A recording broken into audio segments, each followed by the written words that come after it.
बिना किसी पद और कद के सचिन पायलट का खेमा आखिर कब तक चुप बैठेगा? गहलोत सरकार के 2.5 साल पूरे हो गए और अब तक सुलह सफाई का दौर ही चलता रहा। लेकिन अब सचिन पायलट ने अपनी तरफ से साफ कर दिया है कि वक्त आ गया है सुलह कमेटी की तरफ से तय की गई बातों को पूरा किया जाए। इसके साथ ही पायलट खेमा सत्ता में अपनी हिस्सेदारी की मांग को लेकर सामने आ गया है।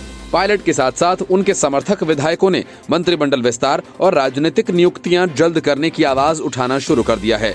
लेकिन अशोक गहलोत का इरादा ऐसा कुछ करने का नहीं है। वे मामले को अभी लंबा लटकाने की कोशिश कर रहे हैं। पायलट के करीबी विधायक वेद प्रकाश सोलंकी ने सत्ता में अनुसूचित जाति और जनजाति की हिस्सेदारी का मुद्दा उठाया। वेद प्रकाश सोलंकी ने कहा कि अनुसूचित जाति और जनजाति समुदाय का कांग्रेस सरकार गठन में अहम भूमिका रही है। ऐसे में उन समुदाय के विधायकों को जनता से जुड़े दमदार और महत्वपूर्ण विभाग के मंत्री बनाए जाएं।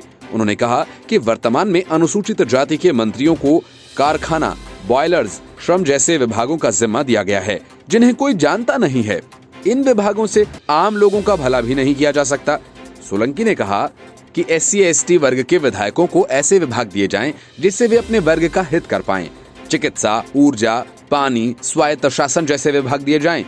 सोलंकी ने कहा कि राजस्थान में कांग्रेस की सरकार बने 2.5 साल हो गए हैं। ऐसे में अब मंत्रिमंडल का विस्तार और राजनीतिक नियुक्तियों का काम होना चाहिए। कार्यकर्ताओं की मेहनत से सरकार बनी है। सत्ता का विकेंद्रीकरण जितना होगा, पार्टी और कार्यकर्ताओं को उतना ही फायदा होगा। उन्होंने कहा कि पूर्व डिप्टी सीएम सचिन पायलट ने भी इस बात का सुझाव दिया था। विधानसभा में हमने जो बजरी और पुलिस के जुड़े मुद्दों को उठाने की कोशिश की, उनका समाधान नहीं हुआ। इसके चक्कर में हम बदनाम हो रहे हैं। सचिन पायलट ने पिछले साल जुलाई में अपने समर्थक विधायकों के साथ सीएम गहलोत के खिलाफ बगावत का झंडा उठा लिया था, जिसके चलते संकट गहरा गया था। कांग्रेस हाईकमान के हस्तक्षेप से अगस्त में समझौता हुआ। पायलट गहलोत के बीच वर्चस्व की जंग को खत्म करने के लिए एक सुलह कमेटी बनी थी, लेकिन अभी तक इस कमेटी की सिफारिशों पर किसी तरह का कोई कदम नहीं उठाया गया। न तो पायलट को जिन सहयोगियों को मंत्री पद से हटाया गया था, न तो उन्हें ही लिया गया और न ही सुलह कमेटी के सामने रखी गई मांगों पर भी अब तक कोई कार्रवाई हुई। अब ऐसे में पायलट और उनके सहयोगी के सब्र का बांध टूटना तो लाजमी है। सचिन पायलट ने कहा था कि सुलह कमेटी में जिन तमाम मुद्दों पर सहमति बनी थी, उन पर अब कार्रवाई होनी चाहिए। मुझे नहीं लगता कि अब कोई ऐसा कारण है कि उस कमेटी के निर्णयों के क्रियान्वयन में और अधिक देरी होगी। पायलट ने कहा था कि मुझे सोनिया गांधी पर पूरा विश्वास है। उनके आदेश पर ही कमेटी बनी थी। अब उपचुनाव हो जाएंगे, 5 राज्यों के चुनाव भी हो जाएंगे, तो देरी का कोई कारण नहीं बचता।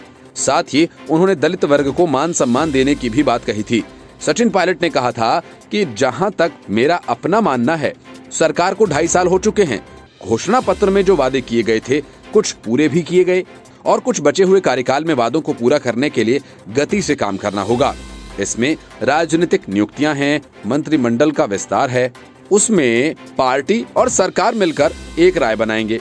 रमेश मीणा और अन्य विधायकों के दलित आदिवासी विधायकों के साथ भेदभाव का मुद्दा उठाने पर पायलट ने समर्थन किया है।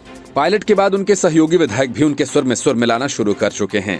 सचिन पायलट ने इशारों ही इशारों में कह दिया कि मंत्रिमंडल विस्तार और राजनीतिक नियुक्तियों में अब देरी नहीं करनी चाहिए। जुलाई में बगावत के बाद खुद पायलट को डिप्टी सीएम पद से और उनके 2 समर्थक विश्वेंद्र सिंह और रमेश मीणा को मंत्री पद से बर्खास्त कर दिया गया था। सचिन पायलट खेमा अब मंत्रिमंडल में अपने समर्थक विधायकों के लिए 5 से 6 मंत्री पद बनाने की दावेदारी कर रहा है, तो राजनीतिक नियुक्तियों में भी बराबर की भागीदारी मांग रहा है। Bureau report, news of India.